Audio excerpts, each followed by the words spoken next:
No. Ahora sí. A ver. No. Es que lo gastó el senador Parrilli. Lo gasta siempre, sí. Bueno, buenas tardes. ¿Qué tal, señor candidato? Bienvenido al Senado de la Nación. Y buenas tardes a todos y a todas. Gracias, presidenta. Mire, yo iba a hacer primero unas consideraciones, pero como este es el poder político y el Senado de la Nación, sabe que en general en todas las instituciones, pero en esta, lo que sucede afuera, o sea, el contexto, se hace texto siempre en este poder. Y está sucediendo en este momento un hecho que para mí es lamentable, obviamente, afuera, en la calle. La semana pasada este Senado dio su aprobación a una ley de movilidad jubilatoria con 2/3 de los votos de los senadores y senadoras, bastante más que 2/3 en realidad. Y el presidente obviamente dijo que iba a vetar, está en su derecho constitucional de hacerlo, obviamente, y este poder, el poder legislativo, en su derecho de insistir cuando ese veto ocurra. En este momento hay una manifestación afuera. Nosotros estamos acostumbrados porque en general en la semana, todas las semanas tenemos una manifestación de jubilados y jubiladas que da vueltas alrededor del Congreso. Lo que nunca había sucedido es que la ministra de Seguridad aplicara el protocolo antipiquete o antimarcha, como quiera llamarlo. Entonces, mi primera pregunta va a ser acerca de esta realidad que está sucediendo ahora y que se hace contexto mientras usted está presentando o está en esta audiencia pública. Y mi pregunta tiene que ver sobre cuál es su valoración acerca de la constitucionalidad de este decreto antipiquete o antimarcha del Ministerio de Seguridad de la Nación. ¿Es constitucional para usted esta medida tomada por el Ministerio de Seguridad y este decreto? Esa es mi primera pregunta. Entiendo que la senadora va a hacer una y una, así que Sí. le doy el uso de la palabra. Muchas gracias, señora senadora, por su pregunta. El derecho a la protesta es un derecho constitucional que se deriva de otros derechos y no hay derechos absolutos, todos los derechos pueden ser objeto de regulación. Esa regulación, lógicamente, tiene que ser razonable. En el caso puntual de la regulación que usted hace referencia, entiendo que ha sido judicializada, ha sido impugnada judicialmente, con lo cual yo no puedo adelantar una opinión respecto de si es constitucional o no esta medida. Lo que sí le marco claramente es que el derecho a la protesta es un derecho constitucional, indudablemente, que puede ser objeto de una regulación, que esa regulación tiene que ser razonable.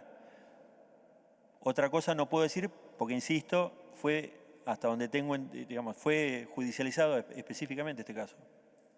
Senadora. Yo le voy a hacer un comentario acerca. Sus opiniones son relevantes porque usted está en una audiencia pública frente a senadores y senadoras de la Nación, que somos parte de la Comisión de Acuerdo o no, pero sí, obviamente vamos a evaluar si su pliego está en condiciones de ser aprobado. Por lo tanto, las respuestas y las opiniones que usted tiene son relevantes, no son irrelevantes. Porque lo escuché en algunas respuestas decir que son irrelevantes sus opiniones, en algunas otras preguntas que le han hecho senadores y senadoras, y yo creo, se lo digo como senadora de la Nación, que como candidato sus opiniones son absolutamente relevantes, no irrelevantes.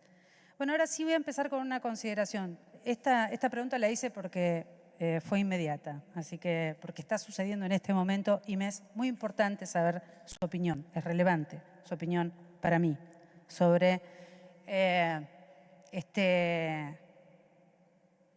esta nueva doctrina del Ministerio de Seguridad con este protocolo antipiquete, que sí es cierto, está judicializado. También hay gente todavía presa, porque se manifestó mientras se debatió la ley de bases, por terrorismo. ¿no? Entonces, es muy relevante su opinión sobre la constitucionalidad o no de esta suerte de nueva doctrina de seguridad que tiene la ministra de Seguridad del gobierno que usted es candidato, del que usted es candidato. Bueno, le voy a hacer una consideración, ahora sí. Voy a empezar por donde quería empezar, aunque me interrumpió la realidad, discúlpeme. Yo soy coautora del proyecto de ampliación de la Corte de 9 miembros del ex senador mandato cumplido, Rodríguez Sá. Y esta Cámara votó el año pasado una ampliación de la Corte a 15 miembros y además con una visión que para mí es central, que es una visión federal y una visión obviamente que tiene que ver con el cupo, el equilibrio del cupo entre varones y mujeres en el Tribunal Máximo, ¿no? del Poder Judicial, en la Corte Suprema de Justicia de la Nación. Entonces, para mí, yo le hago una pregunta, pues yo sé dónde nació. Usted dijo que había nacido en Río Negro, pero ¿dónde vive? ¿Dónde vivo? Sí. En Don Torcuato. Vive en la provincia de Buenos Aires. Hace, ¿cuántos años? Don Torcuato hace 10 años. 10 años. Bueno, lo que no es mujer, eso seguro, ¿no? Claramente no es mujer. Y para mí, obviamente, se lo dije al candidato que estuvo la semana pasada, habla de quienes aceptaron, así como también para mí es una evaluación obviamente personal y es una consideración personal. Política, le diría, no es personal, es política. Bueno, lo personal es político también, pero esta consideración, así como yo tengo una consideración sobre quienes aceptaron, y usted dijo que con el diario del lunes no hubiera aceptado ser juez por decreto en comisión. Bueno, usted, la mayoría de las impugnaciones y observaciones que han tenido ambos candidatos tiene que ver con que no son mujeres. Y en una corte de 5 miembros, ¿no? Nada indica que solo una mujer, que hay un espacio vacante, tenga que ser reemplazado por una mujer. Entonces, usted reemplazaría a un varón y el otro candidato reemplazaría a una mujer. Eso no lo indica nada, ¿no? O sea, la verdad es que habla de quienes aceptan 2 lugares que son para mujeres. En una corte de 5, esos 2 lugares deberían ser ocupados por mujeres. Entonces habla no de quien los propone, sino de quien acepta la propuesta, así como habla también de los candidatos que aceptaron en el gobierno de Macri ser designados por decreto en comisión. Yo tengo esa evaluación sobre aquellos candidatos. Y se lo digo a usted de la misma manera que se lo dije al candidato que estuvo también en audiencia pública la semana pasada. Y la verdad es que me hubiera gustado hacerle las mismas preguntas que le hice al candidato la semana pasada, pero le repito lo que dije hace unos minutos antes de hacer la consideración, porque las cosas se suceden muy rápido en la Argentina. Entonces quiero hacerle una pregunta, porque ayer en esta casa, en el Senado de la Nación, la presidenta de este cuerpo hizo un acto conmemorando a las víctimas del terrorismo, por el Día de las Víctimas del Terrorismo, que es un día fijado por Naciones Unidas, con una visión, para mi gusto obviamente, para mi gusto no, en mi evaluación, absolutamente parcial, pero además sesgada. Pero mi pregunta no tiene que ver sobre el acto en sí mismo de la vice. No quiero que opine sobre eso, sino cuál es su posición sobre la doctrina de la Corte Suprema de Justicia en materia de delitos de lesa humanidad. Esa es mi primera pregunta y luego que usted me conteste yo le quiero seguir preguntando sobre este tema. Tiene la palabra. Muchas gracias, señora senadora, por su pregunta. La persecución de delitos aberrantes, como son los delitos de lesa humanidad, es una jurisprudencia internacional que comenzó con el juicio de Nuremberg, una jurisprudencia que considero válida. La Corte Suprema tiene un largo recorrido jurisprudencial en esta materia y coincido con los fallos de la Corte Suprema. De nada. ¿Se escucha? Sí, ahora sí. Tiene la palabra. Entonces, mi pregunta, como está de acuerdo, me alegro escuchar esa opinión. ¿Usted considera que esa doctrina resulta aplicable a casos particulares que no cometieron delitos en nombre del Estado? ¿Se entiende la pregunta? Sí. La respuesta es no. Gracias, doctor. Entonces, si no entendí mal, usted concretamente lo que me está diciendo es que los delitos cometidos en la década del 70 por particulares y no en nombre del Estado son prescriptibles, no imprescriptibles. ¿Es así? Entiendo que sí. Gracias, doctor. Y ahora una última pregunta. Yo le quiero pedir permiso para leer a la presidenta sobre una definición, pero usted sabe que algunos senadores y senadoras de este cuerpo hemos presentado proyectos para tipificar el delito de negacionismo. Negacionismo. Entonces, lo que quiero preguntarle primero es cuál es su opinión, si tiene opinión acerca de la tipificación como delito del negacionismo. Por favor. Muchas gracias, señora senadora, por su pregunta. Me hace una pregunta complicada. Nuestro sistema constitucional tiene una protección muy robusta de la libertad de expresión. En general, los delitos de negacionismo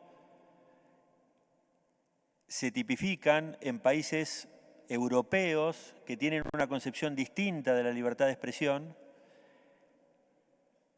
Para poder determinar si una medida de esa naturaleza es constitucional o no, hay que trabajar mucho porque, insisto, la protección de la libertad de expresión y de opinión en nuestro sistema constitucional es muy robusta.